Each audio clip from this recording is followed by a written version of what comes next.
Thank you. Hello. Thank you for being here. Good afternoon.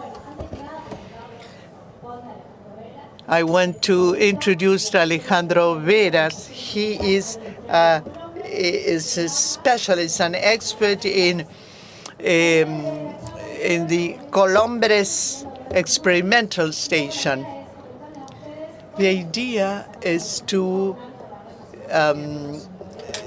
share with you what is the information that we collected after 1 year work. You probably see this lots of time. What we wanted to do is to imitate the disease triangle. The Dalbulus maidis, apart from being a disease, is the vehicle, the vector of this disease. We consider that the most important here is the foundation.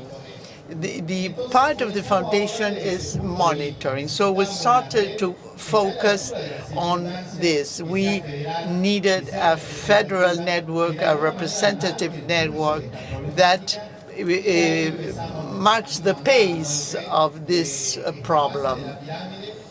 And we started working on this, the bottom of the pyramid, but we also needed other levels in this pyramid. Why do we need this Dalbulus maidis network? We started to look for what were the experiences, what are the practical examples that we have. And so we searched information, not much information, but some information. We wanted to learn from the real experience from the private and public sector. In Brazil, they had already an institution engaged in analyzing and studying this stunting disease. We made a parallel with what happens in our country with our surface area. Sometimes we need to consider that the wheel has already been invented, and the researchers sometimes work on things that have already been created, as is the case of Brazil, that they already had been working on these concepts and these topics, so we need to adapt this to Argentina. We made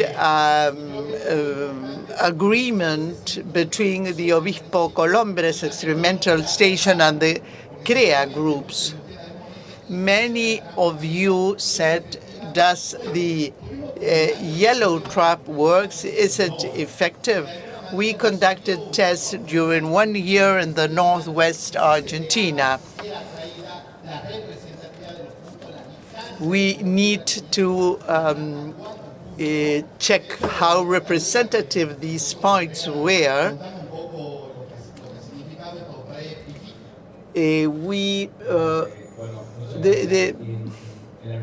Now we are listening to what had really happened. In the northwest Argentina, a CREA group, we started with the epiphytia. We saw that there was an incremental increase of the problem. So this problem kept growing, and there was great concern about its management. We had a meeting in the FIPA, a very important meeting that was coordinated by two important consultants in the region. A presentation collected by the INTA and by this network was presented, and so we decided to come up with a regional project to study the populational dynamics of these species and to understand the behavior of these species with the hybrids that we use, because the information that we had were from the 90s when corn was produced in another environment. So the challenge was to trying to understand the behavior of this pest. When we started this project, we never considered the real dimension. This occurred 1 year before the epiphytia occurred. When the epiphytia already occurred, there was already knowledge that had been generated in the northwest Argentina, because we have sort of extrapolated what had previously happened in different regions of the country. The idea is try to show you the different aspects of the situation in order to analyze information. So the idea is to show the testimonial of the people who participated.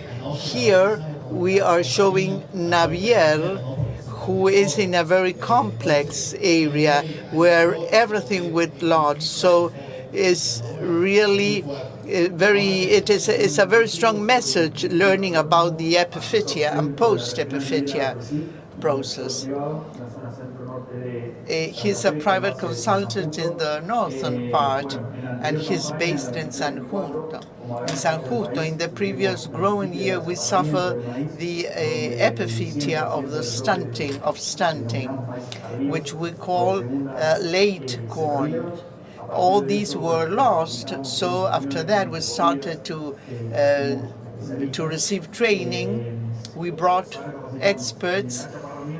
We received training on stunting and on this disease complex caused by the Dalbulus maidis. In June 2024, we started this project to measure the dynamics of the different previous crops in 5 lots with 4 traps per lot to measure how the vector population evolved from June to December. We used yellow traps, and we continued in 2025. So this is the second year that we conduct measures. I belong to the School of Agricultural Sciences. I also participated in the study of Dalbulus maidis during the growing period 2024 and now 2025. The winter monitoring is central to have a natural control of the vector. We didn't observe any problem with the late corn. Now we are undergoing our second year before the growing year. I'm an agronomist, and I've become aware of how important it is in our network REM to consider this problem of Dalbulus maidis. Luckily, thanks to the cooperation of the REM, we were able to find solutions to our problems. And in this period, we are already working with a monitoring network that help us make decisions. Really, this is invaluable. We learned how to monitor the disease, and we learned how this network works. It is very important. It is key, this monitoring network, for the production of corn and to include corn in our rotation. The idea, I begin to respond to this testimonial, is that we started working with this network. So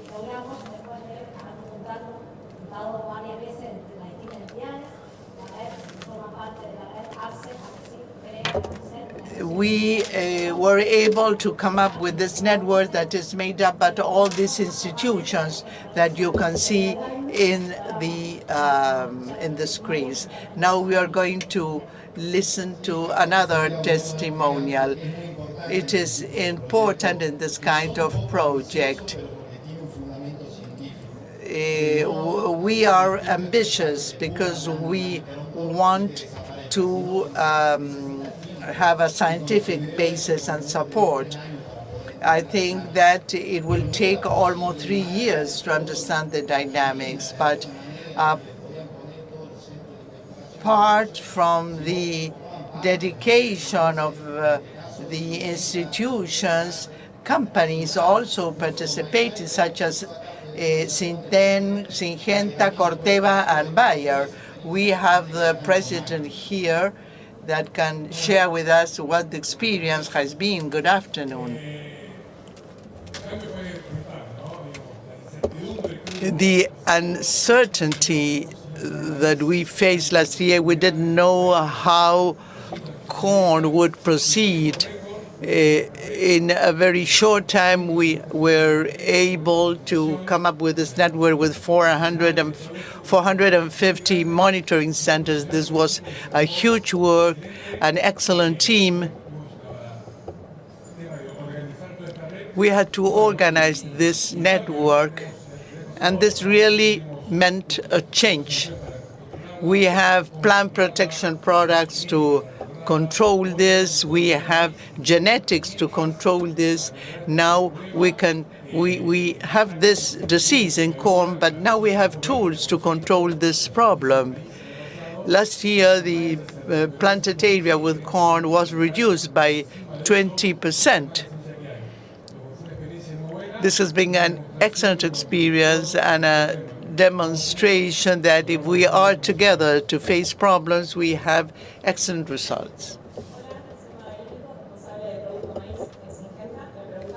I'm responsible for participating in this monitor network. The situation with corn was really uncertain. We suffered huge losses, and from the northern part of the country we had very bad news. And we had the information from the researchers, but we needed to continue working in groups and in network in order to have more extensive information and to implement a methodology using the information that was collected by experts. They were able to identify 20 different leafhopper species, and we need this concise and accurate information that researchers could give us. So I want to thank all the people responsible for monitoring, and especially I want to thank Germán from Corteva and Sabina for Bayer and the working desk or the working group that was created. You see only the tip of the iceberg, and we had to discuss a lot. We have to reach agreements, how to collect the information, how to implement the information. And so there was a two-way communication with companies and with researchers. Companies didn't only provide financial support, but they were also being constantly providing information. How many monitor points? Here we divided the sector in 5 agroecological areas. We have 450 monitoring points, so 450 monitors that every 15 days they change the traps, they collect the information, and the entities group all this information and revise all this information. So these were the first decisions made in the network, where we took or where we get the monitors from. We would meet once a fortnight to gather the information and we talk to the people who would gather information for each entity. And we have the map of Argentina. This is the corn growing area. We can see it clear. Sometimes we talk about northeast, northwest, center of Argentina, north. These are the 450 points in the area. And let's listen to another person sharing his ideas. I am Fabian. I work with Eugenia and Tiziano from Aapresid, and Adriana from INTA, and Professor Calzado. We made up a technical coordination team working on Dalbulus maidis. As my friend Vera says, it's to get the soldiers ready so that the feed information gets to the right place in time, the technical coordination team. So we work with people from Congreso and so that they can prepare a 2-weekly report. So we work together in this network. We do what we do to make our contribution to the comprehensive management of this pest. I'd like to thank those 300 professionals in the field, the monitoring people who, when facing unusual situations in their fieldwork, have been nevertheless being able to do their work as they are fully committed. They are clearly the main foundation, the main pillar of this project. I am Maria Paula Georges. I am an agronomist, and I am part of the CREA team in Santa Fe, center of Santa Fe province.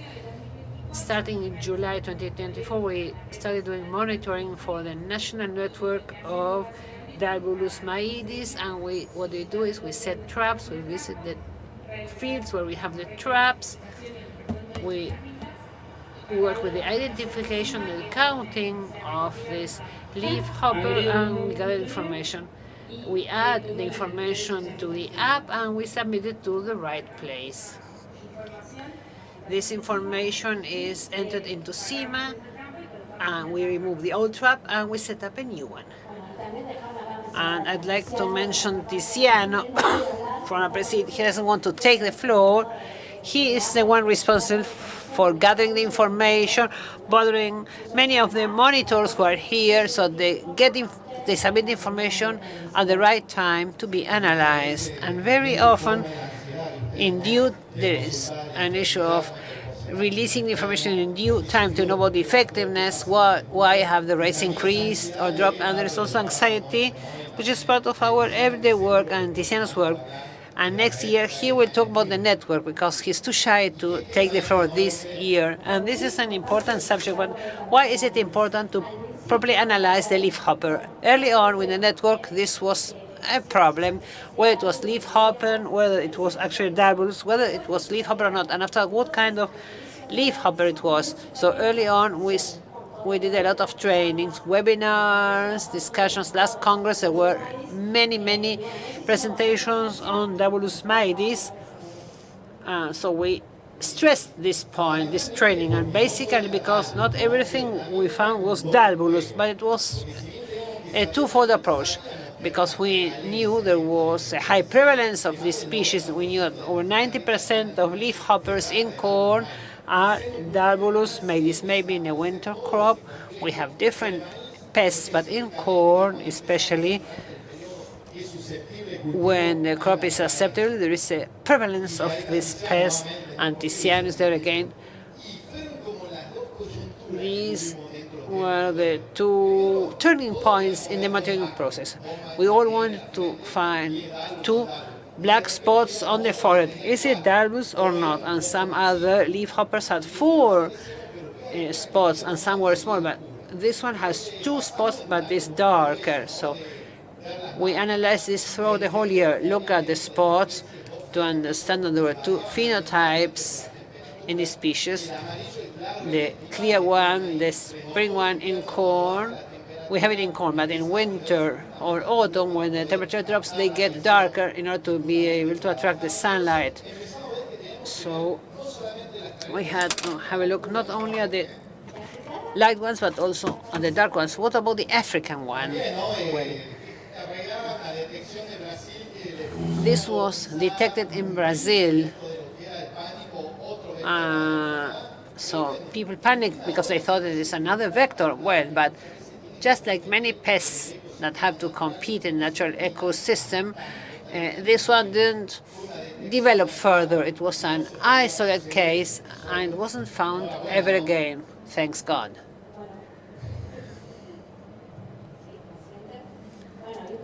And in the network, INTA is part of the network, and Adriana Saluso, the head of Paraná Experimental Station, she is also part of the network, and she looked at the variations, the identification of leafhopper in the area where she works.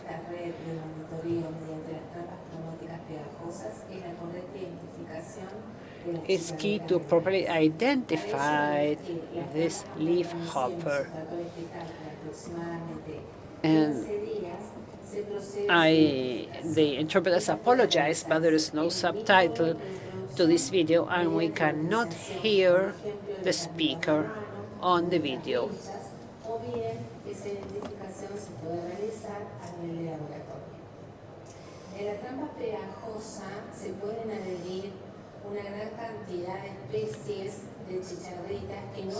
So, on the sticky trap, many kinds of leaf hoppers get trapped.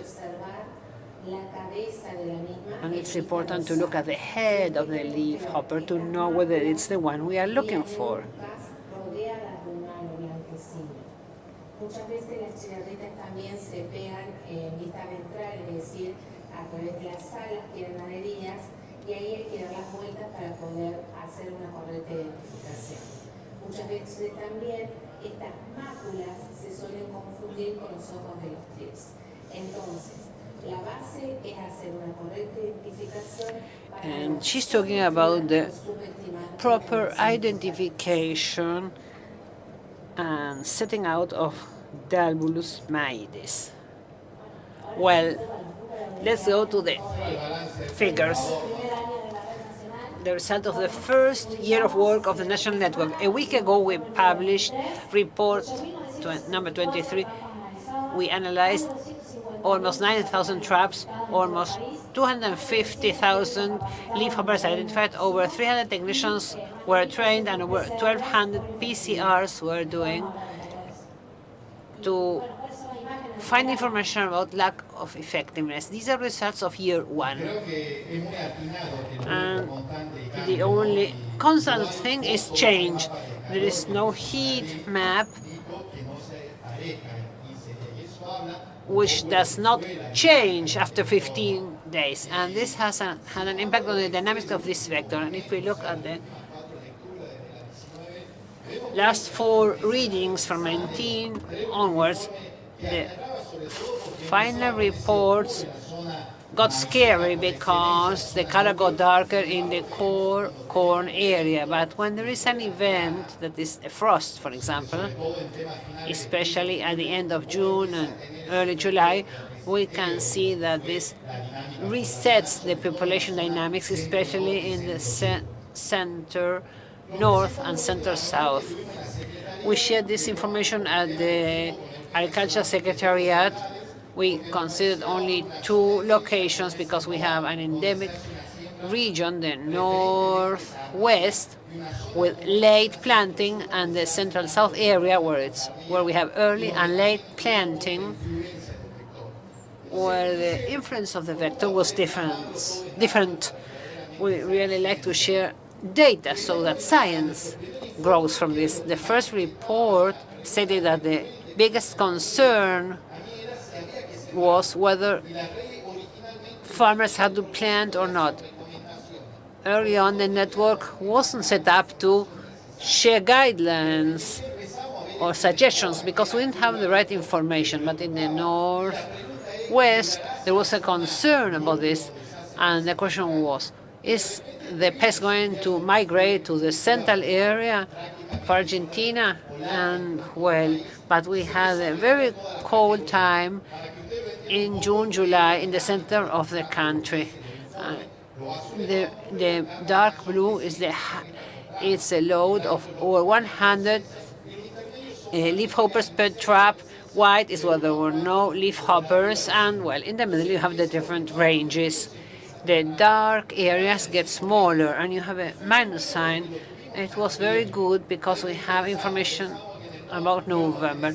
We didn't think we were going to go beyond September or October. After that, we have a set point of balance term, which is when planting is done in the northwest, December, January. And why was it possible to harvest properly when there was a different scenario in the case of an epiphytic disease? In the past, partial monitoring was done, but this time matched the reproductive stage. So the disease could not affect the yield any longer. This is early June. There was a prevalence of over 85% of over 100, and it's June. Now we are in June, and we are not having the same scenario we had last year. And all of a sudden there is a frost, which would be very promising because we thought we would have several days with frost. But this reduced the population. After having a dark blue section, now we have 0 here and some ranges in between, so it was very good. Though many of you have already read, who has read the last report? There was an increase in the northwest, and we thought it was going to get smaller, but all of a sudden it started growing. But there are also things we may analyze. It's related to harvest. Well, all the traps showed an increase because harvest had started and the ecosystem was mobilized. But we didn't find a trend. We didn't see an increase all along or reduction all along or balance all along. There were different behaviors. But let's see what happened in the central and southern areas. In that area almost always had a white section, 0 animals. But what I would like to say is the stability. We started in October. In the northwest, we had this until November. In the central and southern area, we had this until February, this reduction, this peace of mind, so to say. So those who work in early production, well, you were lucky, and you also had a good rainfall. And late planting, there was a concern here because in theory the pest appears in the summer, but during the critical time of plant growth there was no impact. On almost 90% of the cases there were no vectors present. There was an increase during the productive stage, but the growth was not as high as in the northwest. In very few cases did go beyond 100, though in some areas it went above those values because the frosts were much more intense because we had low temperatures for 8 to 10 hours. So the leafhopper disappeared from those areas, and we are facing a promising scenario, especially in the area of early planting where the vector is now present. Let's listen to Mr. Trumper, who works at INTA, and he's also part of the National Network of Dalbulus Monitoring, who will tell us what information is used for. I'm Mr. Trumper, the coordinator of plant protection programs at INTA. And the interpreters apologize, but we don't have captions for this video, and we are not getting the sound. ¿Por qué esto es importante? En primer lugar, porque estos datos permiten describir el patrón de variación espacio-temporal de la abundancia del vector como base para conocer la dinámica poblacional del mismo. Segundo, esto a su vez permite una planificación adaptativa de la siguiente campaña gruesa. Tercero, los datos obtenidos permiten contribuir a la validación del modelo que estamos desarrollando para explicar y eventualmente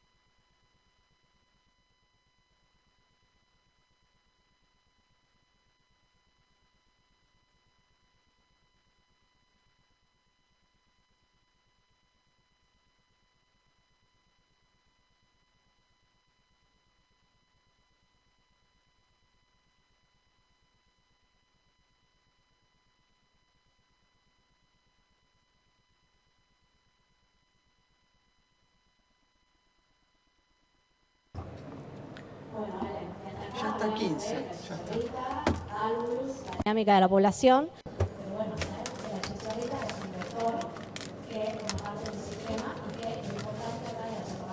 The leafhopper is a vector that produces the stunting and also a complex of diseases. The network took all these into account, but we also have to talk about effectiveness, the ineffectiveness. At some time, it stopped being important of how many leafhoppers got stuck on the yellow trap. And the problem is that it is a disease vector. Something unexpected occurred as part of our planning. We had the plan to monitor 45 points. The N was 30 individuals individually quarterly. Then this phenomenon of lava, of frost, was very positive because we didn't have any effectiveness. So it is better than having ineffectiveness. It's better than having zero leafhopper. So there was a retraction, and we weren't able to find individuals. The importance of knowing the ineffectiveness based on our biology study, we started to observe important things. For instance, something related to timing, how the ineffectiveness impacts on volunteer corns. When we have volunteer crop corn and the leafhoppers start to concentrate there, and we take samples, the ineffectiveness goes up. And this is something logical because it's the source of inoculum. So it's not about managing the volunteer cord. It has to do with controlling this, because this is the place where the disease starts to expand. You can see this in the northwest Argentina. When we took samples of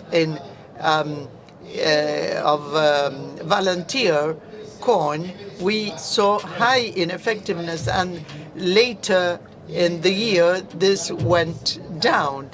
This is why the cultural or the crop management is important. So we extracted the DNA, and then we conducted a PCR test.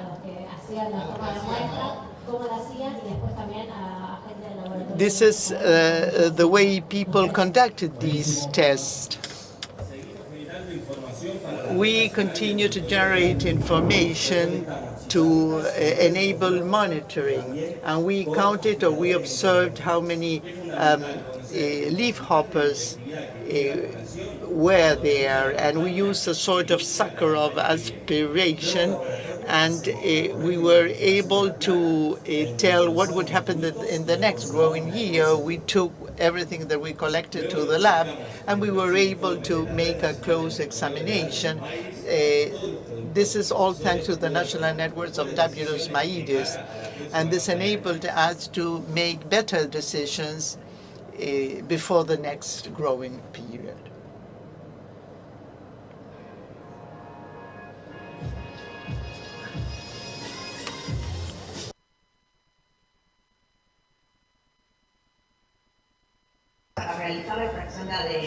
So this is the inspection that we made to extract DNA.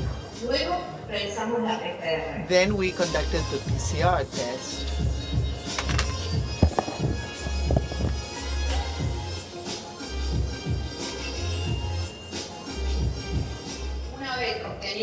Once we obtained the results, we made the report. We wrote the report. This does not only help us understand the epidemiological cycle, but also allows us implementing the correct strategies in the following periods, growing periods.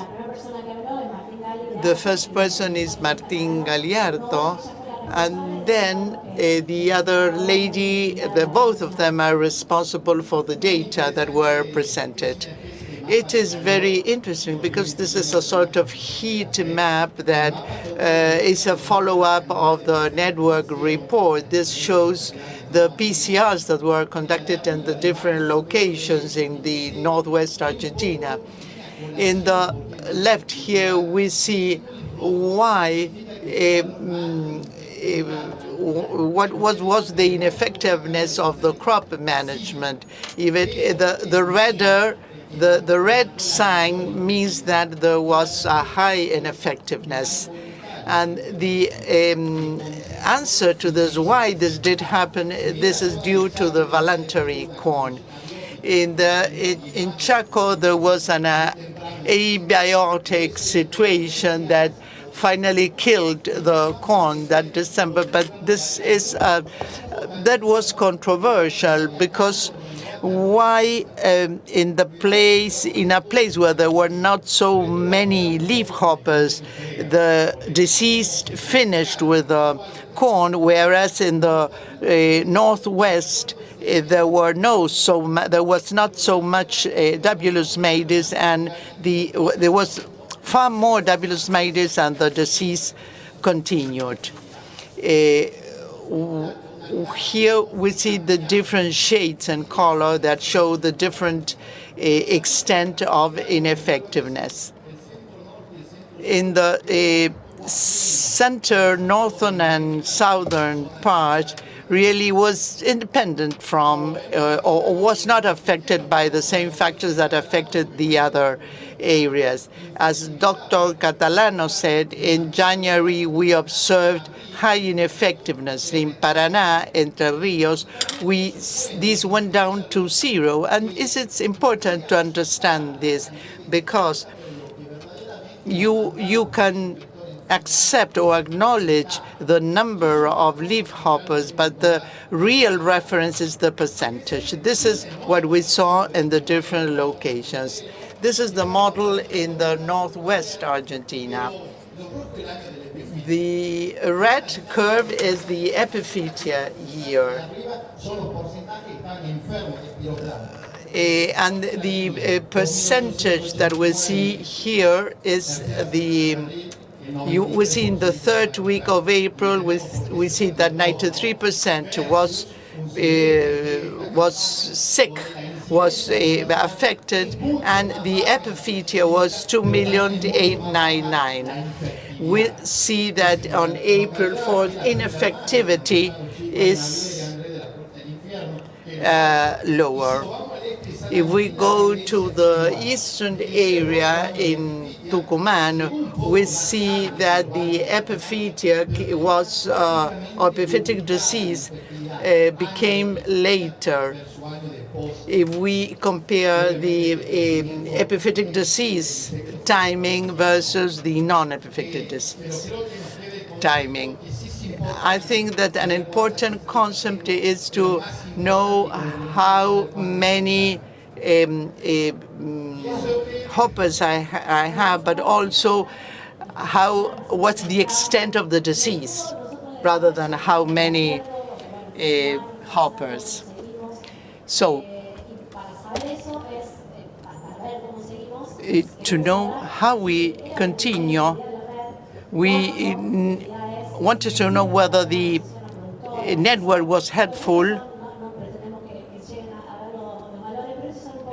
Really, we don't expect to give accurate values, but just to have an idea of how helpful the network has been. This was a survey that we conducted. We wanted to know whether the information coming from the reports help to make decisions, whether the results have been positive.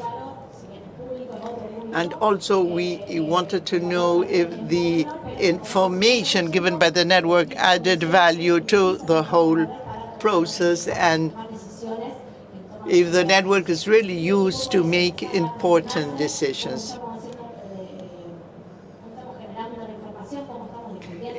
So this is just to check the way we are generating information and whether we have to continue in this way. And also, we want to encourage people to participate. We want this positive criticism to improve.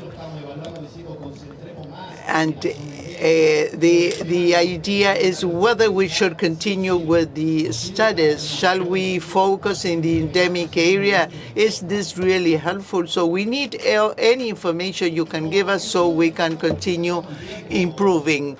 I think that we are about to reach our time out. I think that we are able to provide a differentiated regional response, because in the northwest Argentina or in the central, northern, and southern area, the situation is different. We see that the ineffectivity is also variable, so we can make a difference. In the same way, we need to have different strategies depending on the agroecological area. So what works in the northern part does not mean that it will work in the endemic part of the country. What we also need to take into account the environmental condition as a modulator. What we saw in our process is that we need to sort of reset the frost. And the challenge is that in case that in the next growing period we won't have the same disease or the same problem, we will probably have more knowledge and more tools to face the problem. So having the environmental condition is really a very important element to have. But if we don't have it, please don't be disappointed. You have to continue work. Also, we need to consider the impact of management and genetics. There are different concepts related to tolerance. We started with crop or cultural practices. We started to consider voluntary corn in another way. We know that it is monophasic and it only feeds on that, and it is reproduced. And so this become a very important element because things will be different. And finally, I like to close in this way because it sort of extrapolates the first slide of the triangle of the pyramid of the integral management. What we did differently before the epiphytia, during the epiphytia, and during the epiphytia. We didn't control the voluntary corn, and we have very few leaf hoppers. We understood, or we learned, that the basis, the foundation of the pyramid is central, because this was a challenge. We were used to putting all our weight in biotechnology, in between, and we had to be concerned only with implantation and fertilization. But now we realize that we have to get off the truck, and we have to start monitoring every 2 or 3 days. So they won't repeat the old management, the old way of managing. And the second was the planting date, and we understood that if we continued with the planting date, January or December, January, and February, we would increase the incidence. So we understood that we have to make a very conscious selection of the date. Let's not repeat the mistake that we had in the northwest Argentina. It's not the same. It's not the same to plant in advance or concentrate. So I need to consider not to expose the crop to the critical impact. I want to decide how I want I have to decide how I want the plant to die. So that's why we need a comprehensive and integral, integrated management. If we talk about high potential, what happens is that sometimes we can lose everything. That's why we have to work on genetics. And the last tip of the genetics, what I have to do to win this game, this grid game. If I only do monitoring and cultural practice and no intervention, I will lose. The only way I can win this game is completing the whole pyramid. The Tacity game. Before finishing, I only want to thank you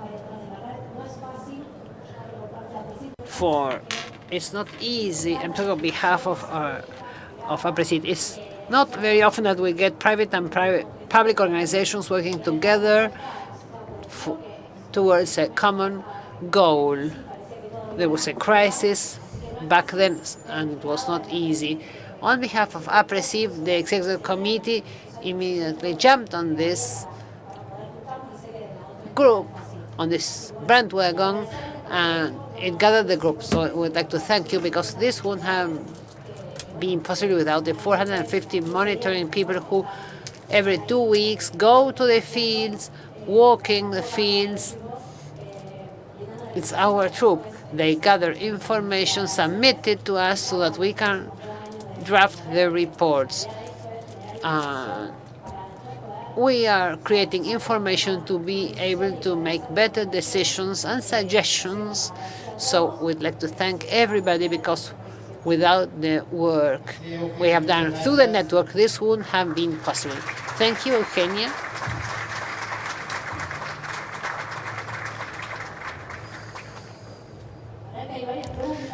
And there are several questions, and most of them are very similar. Please, let's use the crystal ball to answer this question. Which are the expectations of the evolution of the pest? Because there will likely be no frosts. I believe I already said this. In the Northwest, well, it's important to consider the environmental elements in our analysis, but should there not be a frost, and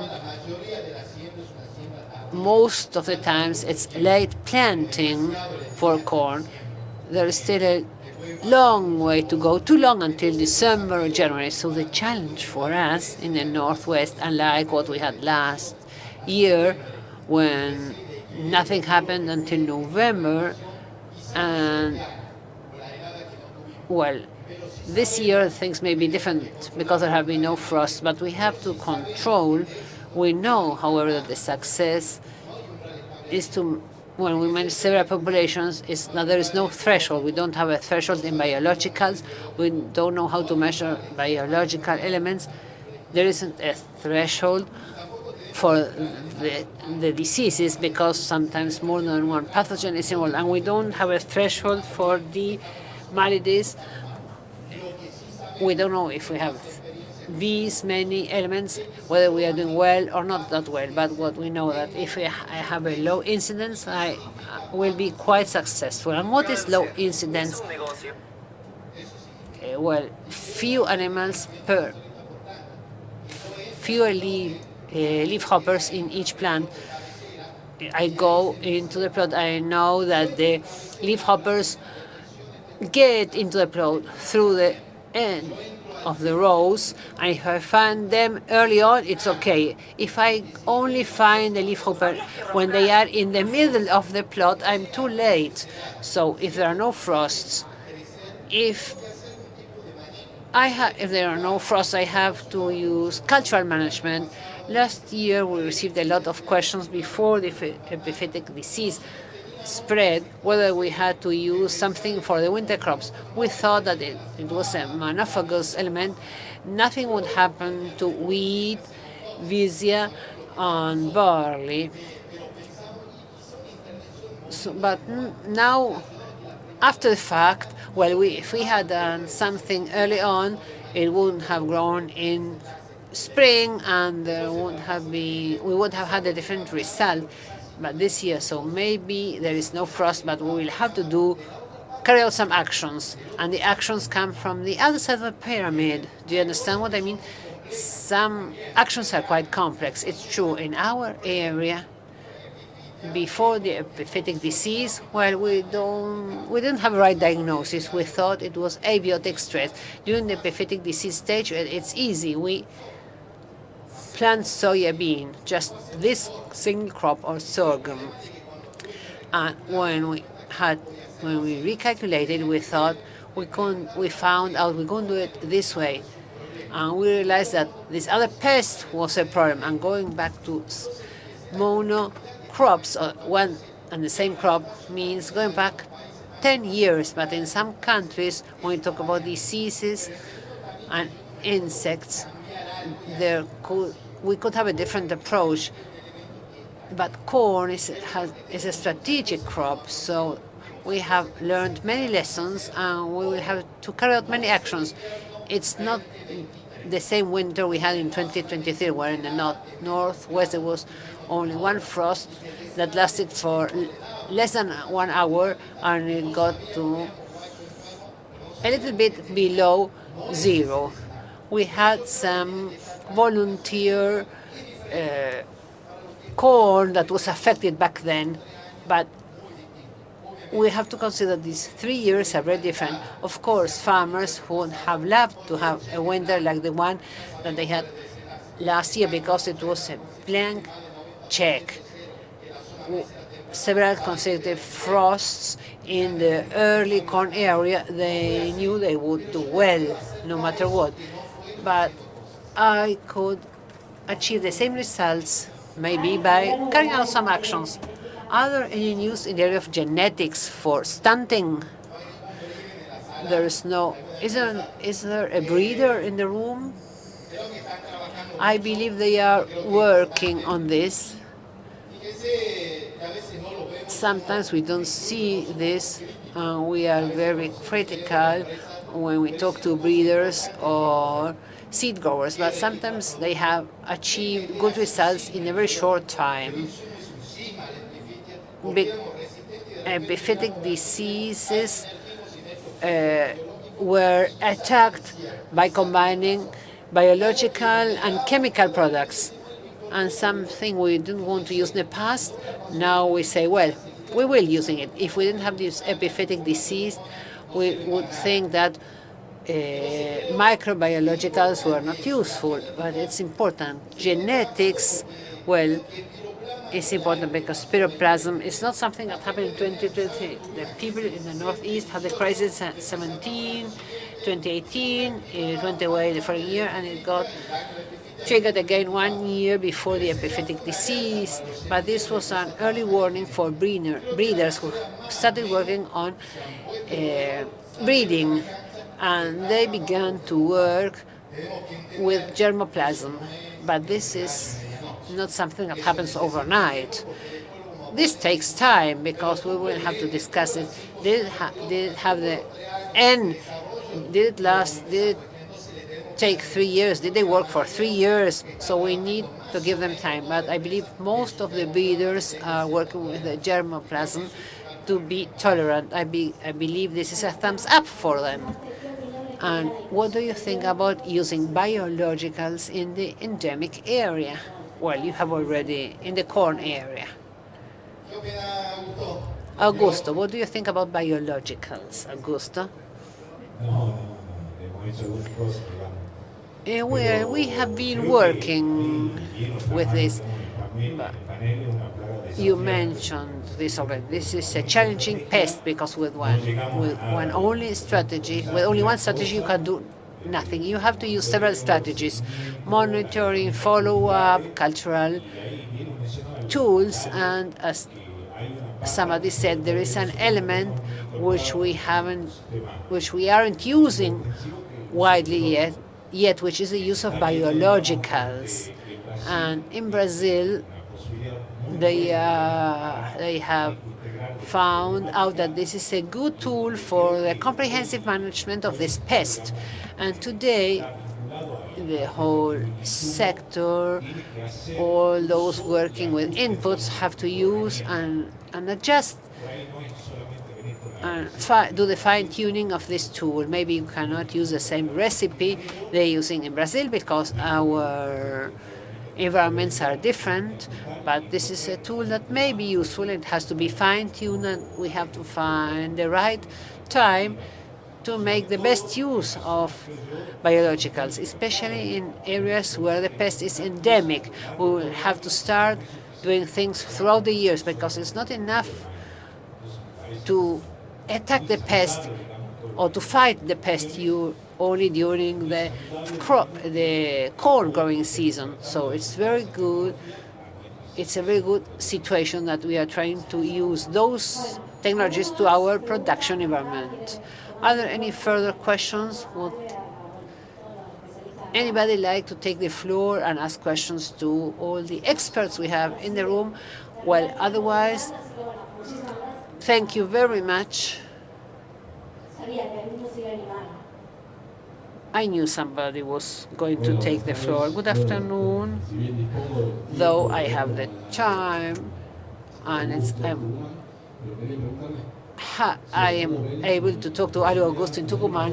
Well, this is my question. Last year, in the area where corn for seeds is grown, and this is usually planted in the south of Tucumán and in other areas, what impact could we see if that corn, we are not judging the breeders here, but if the pest appears again because there was a decrease or a drop in the yield of that corn for seeds. Now, what do you think about the north of Salta, where they are growing corn on the cob?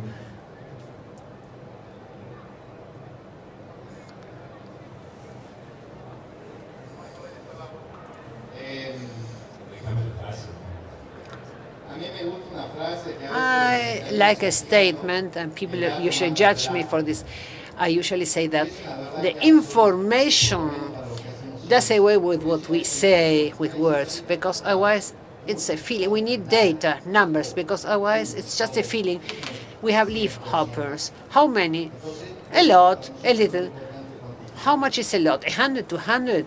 So quantifying is key. Last year in the south, corn was planted.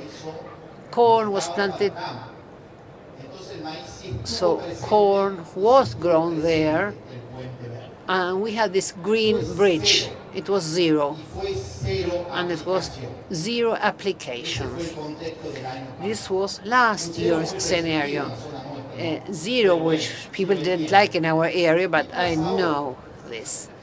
What do we have nowadays? If you look at the applications to be done by seed breeders, 18 applications, we know that the late corn will have a zero incidence or a very low one. This is key because companies are playing a social role, and they can see the impact the pest has for farmers. They don't want to breed seeds and leave the problem in the hands or transfer the problems to those who are going to grow late corn. But they also have a look at germplasm, because we are asking them to produce tolerant corn, but don't do this in the springtime, because there will be a green ridge and it's going to be good. But if we understand that it's not the same year, if we understand that with the low incidence they will be using continuous monitoring, PCR and applications, I think we should rest assured, and we should help them. We should not become their enemies. We should help them. We should help them to monitor, to carry out PCR tests, and to do the auditing, because this will not Bayer, Corteva, or Syngenta will not the ones that will find the solution. We have to find the solution, all of us together. We talk about regional management in Argentina, a country where people are divided into several groups. So if we ask them to produce a germplasm that has segment tolerance, if there is a risk, but there is always a risk in agriculture, isn't there? Yes, because we don't manage a key variable, the key one, the environment, the weather conditions, so there's always risk. The idea is that we minimize it. So going back to your question, I believe, Cesar, that the epiphytic disease scenario changes from year to year. We have learned a lot, nevertheless, and we know how we want to move forward using biology, and I don't know everything. Maybe this will not happen, but I believe everybody's willing to do things the right way. Augusto, do you agree? No, that is the key point. Today, we have much more knowledge, and there is a great awareness, and this will be key for our work. Eugenia, thank you very much. Congratulations. Let's give Alejandro, Vera, and